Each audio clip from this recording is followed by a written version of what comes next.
প্রিয় দ্বাদশ শ্রেণীর বন্ধুরা, আমি কল্যাণ চলে এসেছি তোমাদের জন্য সম্পূর্ণ নতুন আরেকটি ভিডিও নিয়ে। Nutrition ABTA test paper AC 230-এর যে প্রশ্নগুলো দেওয়া আছে সেগুলোর এমসিকিউ ও এসিকিউ সম্পূর্ণ একসাথে তোমাদের সামনে আজকে আমি এই ভিডিওর মাধ্যমে উপস্থাপন করতে যাচ্ছি। আর খুব শীঘ্রই পরের পেজটা এই আগামী 2-1 দিনের মধ্যেই আপলোড করার চেষ্টা করছি। তো চলো শুরু করা যাক।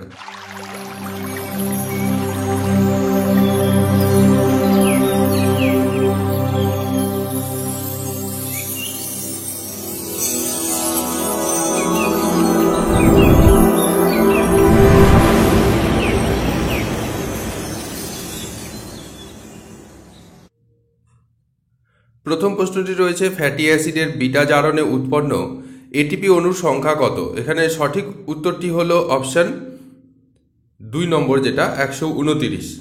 এখানে প্রশ্নগুলো তোমাদের সামনে আমি এমনভাবে উপস্থাপন করব যাতে ভিডিওটি আগেও তোমাদের যদি দেখা হয়ে গিয়েও থাকে তাও আবার একবার নিজেদেরকে যাচাই করতে পারবে যে কতটা মনে রয়েছে।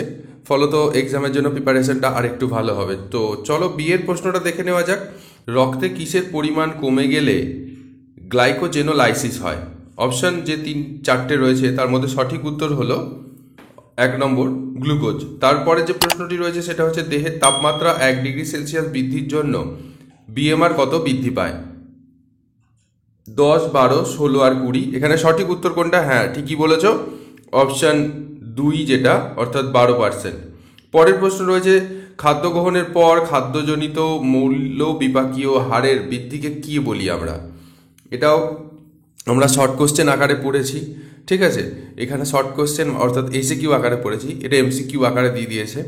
ওটা থাকতো কি কাকে বলে, এখানে কাকে বলেটা বলে দিয়ে ওইটা জিজ্ঞাসা করেছে আর কি। তো এখানে সঠিক উত্তর হলো 4 নম্বরে, যেটা এসডিএ। পরের প্রশ্ন রয়েছে, 1 অণু ইউরিয়া উৎপাদনের জন্য কত অণু অ্যামোনিয়ার প্রয়োজন? এটা একটু মনে রাখার চেষ্টা করো, 2 অণু অ্যামোনিয়ার প্রয়োজন। পরের প্রশ্ন রয়েছে, একটি এন্ডোপেপটাইডেজ উৎসেচক কোনটা? এখানে যে অপশন 4টি রয়েছে, pepsin, carboxy peptidase, amino peptidase আর লাইপেজ। এখানে সঠিক উত্তর যেটা হলো সেটা হচ্ছে, চলো দেখে নেওয়া যাক, অপশন রোমান 1-এ যেটা পেপসিন। পরের প্রশ্ন যেটা সেটা দেখবো আমরা, ড্যাশ চক্র ইনসুলিন, অ্যাড্রিনালিন এবং গ্লুকাগন হরমোনের দ্বারা নিয়ন্ত্রিত হয়? এখানে ক্রেবস চক্র, কোরি, অর্নিথিন আর কেলভিন চক্র রয়েছে। এখানে সঠিক উত্তর, হ্যাঁ ঠিকই বলেছ, কোরি চক্র। পরের প্রশ্ন যেটা সেটা দেখবো আমরা, সাধারণত নিষেকের পর থেকে যতদিন জরায়ুর মধ্যে থাকার পর ভ্রূণ পূর্ণাঙ্গ শিশুরূপে ভূমিষ্ঠ হয় তা হলো?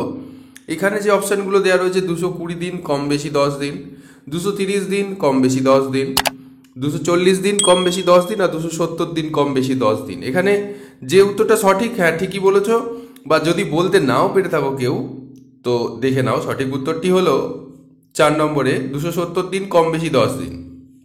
পরের প্রশ্ন যেটা রয়েছে, স্নায়ুকোষের মায়োলিন পর্দা গঠনের জন্য মাতৃদুগ্ধের প্রয়োজনীয় উপাদান কোনটি? এখানে গ্লুকোজ, ফ্রুক্টোজ, সুক্রোজ আর গ্যালাক্টোজ রয়েছে। এখানে সঠিক উত্তর যেটা সেটা হচ্ছে গ্যালাক্টোজ।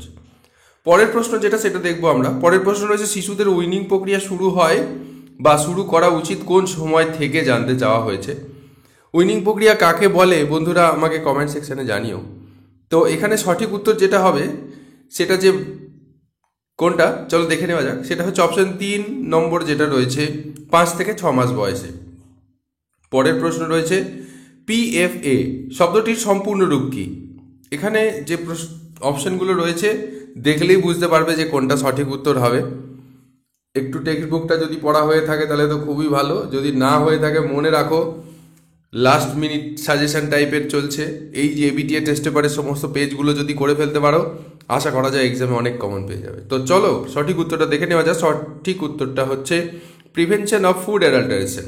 পরের প্রশ্ন যেটা রয়েছে, আয়োডিনের অভাবে গর্ভস্থ শিশুর গঠন ব্যাহত হয়। গর্ভস্থ শিশুর কোন গঠনটা ব্যাহত হয়? এখানে অস্থি, পেশি, না মস্তিষ্ক স্নায়ু, না রক্ত? ঠিক বলেছ, মস্তিষ্ক স্নায়ু, এই দুটোই, যেটা অপশন 3 নম্বরে সেটা সঠিক হবে। পরের প্রশ্ন যেটা রয়েছে, শিশুদের প্রতি কেজি দৈহিক ওজনে প্রোটিনের চাহিদা কত? এখানে সঠিক উত্তর যেটা সেটা হচ্ছে অপশন রোমান 1-এ যেটা রয়েছে 1.5 থেকে 2 জিএম। পরের প্রশ্ন রয়েছে যেটা, ক্রনিক ইউরিমিয়া রোগের ক্ষেত্রে রোগীকে কি দেওয়া হয়? এখানে প্রোটিন সমৃদ্ধ খাবার না প্রোটিন নিয়ন্ত্রিত খাবার? উচ্চ ফ্যাটযুক্ত খাদ্য না কার্বোহাইড্রেট নিয়ন্ত্রিত খাদ্য?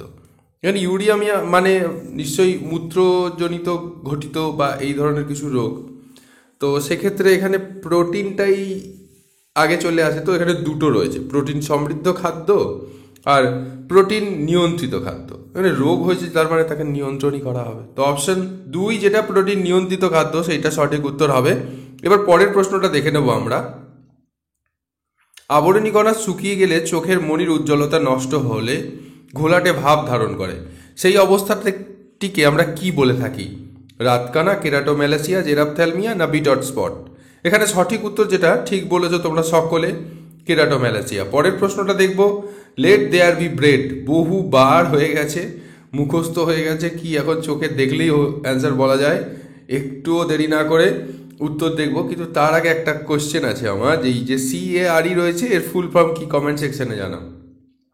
FAO সঠিক উত্তর। পরের প্রশ্ন রয়েছে, গভীর ক্যাম্পেনের সাথে জড়িত এর মধ্যে 3-4টে যেটা ইউনিসেফ, হু, FAO আর ICMR, এখানে সঠিক উত্তর কোনটা হবে? হ্যাঁ ঠিকই বলেছ, ইউনিসেফ। পরের প্রশ্ন যেটা সেটা দেখব, দেহের প্রয়োজনে প্রতি সজাগ দৃষ্টি রেখে বিজ্ঞানসম্মত উপায়ে যারা খাদ্য তালিকা প্রস্তুত করেন, এটা বলার অপেক্ষাই রাখে না, অপশন দেখেই বলে দেওয়া যাচ্ছে অ্যান্সারটা।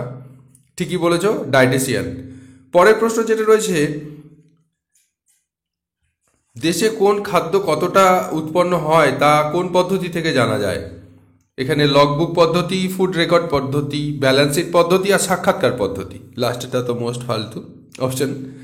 তো বাকি যে 3টে রয়েছে তার মধ্যে সঠিক উত্তর হচ্ছে ব্যালেন্স শিট পদ্ধতি, 3 নম্বরেরটা। তো পরের প্রশ্নটা দেখব আমরা, আয়োডাইজড লবণ যুক্ত করা হয় ferrous iodate, calcium iodate, sodium iodate, potassium iodate, মানে আয়োডাইজড লবণে কোনটা যুক্ত করা হয় এর মধ্যে? হ্যাঁ ঠিক বলেছো, পটাশিয়াম আয়োডেট। খেয়াল রাখবে এর আগে একটা কোশ্চেন আমরা পেয়েছি, সেখানে এই সেম কোশ্চেনটা একটু অন্যরকমভাবে ঘুরিয়ে দেওয়া ছিল। তো সতর্ক থেকো, প্রশ্ন কিন্তু উত্তর জানা, হয়তো প্রশ্নটা উত্তর হয়ে গেছে, উত্তরটা প্রশ্ন হয়ে গেছে, কিরকম একটু লাগলো ব্যাপারটা, ঠিক এরকম হতে পারে। তাই সতর্কভাবে কোশ্চেন সহ উত্তরটাকে ভালো করে খেয়াল করবে। চলো পরেরটা দেখি।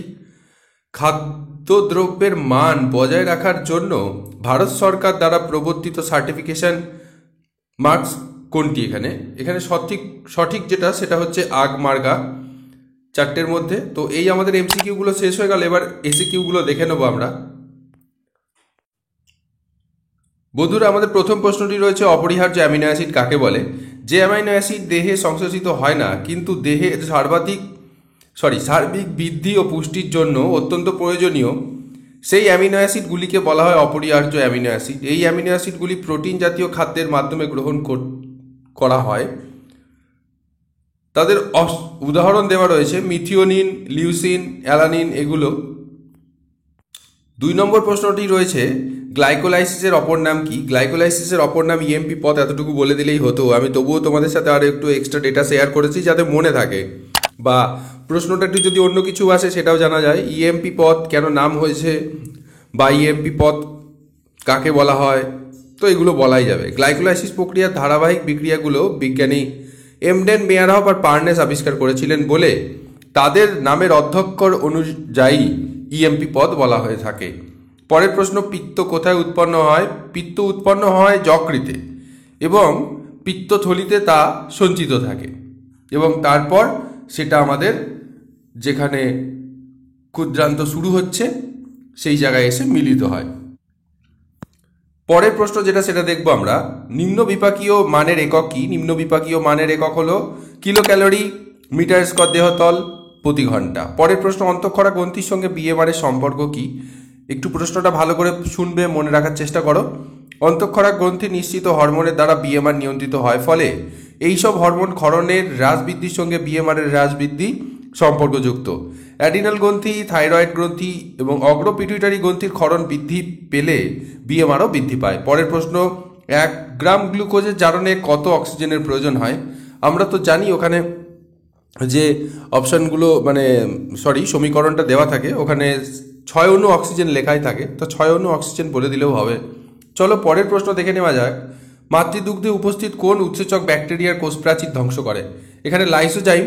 প্রতি মিলি মাতৃদুগ্ধে 2 মিগ্রা লাইসোজাইম থাকে। আমি এক্সট্রা ডেটা এখানে এই কারণে দিয়েছি, যদি কোনো কারণে অন্য কোশ্চেন আসে বা পরীক্ষা এর থেকে একটু মডারেট কোশ্চেন হয়, তার জন্য তোমরা প্রস্তুত থাকো। লাইসোজাইম ব্যাকটেরিয়ার প্রাচীর বিদীর্ণ করে ব্যাকটেরিয়াকে ধ্বংস করে। মাতৃদুগ্ধ কোন ধাতু শোষণ বৃদ্ধি করে? এটা সকলে জেনে গেছো অলরেডি, জিঙ্ক। অপুষ্টি কাকে বলে? এটাও জানো তোমরা সকলেই। খাদ্যে এক বা একাধিক পরিপোষক না থাকলে বা বেশি থাকলে অথবা অন্য পরিপোষকের সঙ্গে সঠিক অনুপাতে না থাকলে পুষ্টি ত্রুটিপূর্ণ হয়। এই ত্রুটিপূর্ণ পুষ্টিকে অপুষ্টি বা ম্যালনিউট্রিশন বলা হয়ে থাকে। তারপরে টাইপ 2 ডায়াবেটিস কি? সাধারণত 30 বছর বয়সী স্থূলকায় ব্যক্তিদের দেহে ইনসুলিন যথাযথ পরিমাণে তৈরি হলেও তা সঠিকভাবে ব্যবহার না করতে পারার জন্য যে ডায়াবেটিস হয় তাকে ডায়াবেটিস 2 মানে টাইপ 2 ডায়াবেটিস বা ইনসুলিন নিরপেক্ষ ডায়াবেটিস মেলিটাস বলা হয়ে থাকে। স্থূলতার মান কিভাবে নির্ণয় করা হয়? এটা বিএমআই এর মাধ্যমে নির্ণয় করা হয়। একজন ব্যক্তির শরীরের চর্বি গণনার জন্য বিএমআই অর্থাৎ বডি মাস ইন্ডেক্স যেটাকে আমরা বলে থাকি একটি গাণিতিক সমীকরণ, যেখানে একজন ব্যক্তির ওজন কেজিতে আর উচ্চতা মিটারে তার বর্গ করে তার দ্বারা ভাগ করা হয়। ভারতে উদাহরণস্বরূপ 27.5 কেজি পার মিটার স্কোয়ার বা তার বেশি বিএমআই সহ একজন প্রাপ্তবয়স্ককে স্থূলত হিসাবে বিবেচনা করা হয়। ঘরোয়া পদ্ধতিতে ওআরএস কিভাবে তৈরি করা হয়? বাড়িতে ওআরএস বানানো আমি আগেই একটা কোয়েশ্চেনের অ্যান্সারে বলেছিলাম তোমাদের, যে বাড়িতে ওআরএস বানাতে গেলে খাদ্য লবণ 1 চা চামচ, চিনি 8 চা চামচ, আর পরিশ্রুত পানীয় জল 5 কাপ, আর কাপটা এখানে 200 ml করে হবে এক একটা, অর্থাৎ 1 লিটার। পরের প্রশ্ন যেটা রয়েছে, HTST-UHT এর সম্পূর্ণ নাম। HTSTর ফুল ফর্ম হলো হাই টেম্পারেচার শর্ট টাইম, আর UHTর আলট্রা হাই টেম্পারেচার। পরের প্রশ্ন যেটা রয়েছে, ব্রাইন কি? বহুবার পড়া হয়ে গেল আমাদের। ব্রাইন হচ্ছে সোডিয়াম ক্লোরাইডের জলীয় দ্রবণ। এই লবণাক্ত জলের ঘনত্ব 3.5 থেকে কার্যভেদে 26%-এর বেশিও হতে পারে। মাছ মাংস সংরক্ষণে, লবণ পরিশোধনাগারে এবং কস্টিক উৎপাদনে কারখানাতে এই ব্রাইন ব্যবহৃত হয়। 10 গ্রাম লিপিডের পুষ্টিমূল্য অর্থাৎ তাপন মূল্য কত? যদি 9.3 হয় 1 গ্রাম, তাহলে 10 গ্রাম 93 কিলো ক্যালোরি হবে। পরের প্রশ্ন, NNMBর সম্পূর্ণ নাম। ন্যাশনাল নিউট্রিশন মনিটরিং ব্যুরো হবে সঠিক উত্তর। আইএফএ ট্যাবলেট কি রয়েছে? তার পরের প্রশ্ন, সঠিক উত্তর হচ্ছে আইএফএ ট্যাবলেটে আয়রনের পরিমাণ 60 mg এবং ফলিক অ্যাসিডের পরিমাণ 500 mg থাকে। গর্ভাবস্থায় আয়রন এবং ফলিক অ্যাসিডের মাত্রা ঠিক রাখতে এবং প্রাপ্তবয়স্কদের রক্তাল্পতা রোগ প্রতিরোধের জন্য এটা ব্যবহৃত হয়ে থাকে, বা রক্তাল্পতা প্রতিরোধে এটা একটা কার্যকারী ওষুধ বলা যায়। পরের প্রশ্ন, টিসিপির ক্ষতিকারক প্রভাবটি কি? এটার ফুল ফর্ম আমরা পড়েছি, অর্থো ট্রাইক্রিসাইল ফসফেট। এটা তেলের ভেজাল হিসেবে মেশানো হয়, এটা মানুষকে চিরদিনের জন্য পঙ্গু করে দিতে পারে। পরের যে প্রশ্নটা রয়েছে, ACU এর সম্পূর্ণ নাম কি? অ্যাডাল্ট কনজামশন ইউনিট অর্থাৎ প্রাপ্তবয়স্কদের খাদ্য গ্রহণের একক। পরের প্রশ্ন, অস্থিমজ্জার ত্রুটির কারণে কোন প্রকারের রক্তাল্পতা দেখা যায়? এখানে সঠিক উত্তর হচ্ছে অ্যাপ্লাস্টিক অ্যানিমিয়া দেখা যায়। বন্ধুরা, আজকের ভিডিওটা তবে এখানেই শেষ করলাম। ভিডিওটি যদি ভালো লেগে থাকে তাহলে অবশ্যই লাইক করো, চ্যানেলে নতুন হলে চ্যানেলটা সাবস্ক্রাইব করো এবং তোমার বন্ধুদের সাথে অবশ্যই শেয়ার করতে ভুলো না। ভালো থেকো, সুস্থ থেকো, সাবধানে থেকো। দেখা হচ্ছে খুব শীঘ্রই আগামী ভিডিওতে। আমাদের চ্যানেলে পূর্ববর্তী পেজগুলোর ভিডিও করে দেওয়া রয়েছে, সেগুলো চাইলে দেখে নিতে পারো। তার লিঙ্ক এই ভিডিওর ডেসক্রিপশনে দেওয়া থাকবে এবং এই ভিডিওর শেষে এন্ড স্ক্রিনে পেয়ে যাবে। চলো তবে আজ এ পর্যন্তই, টাটা।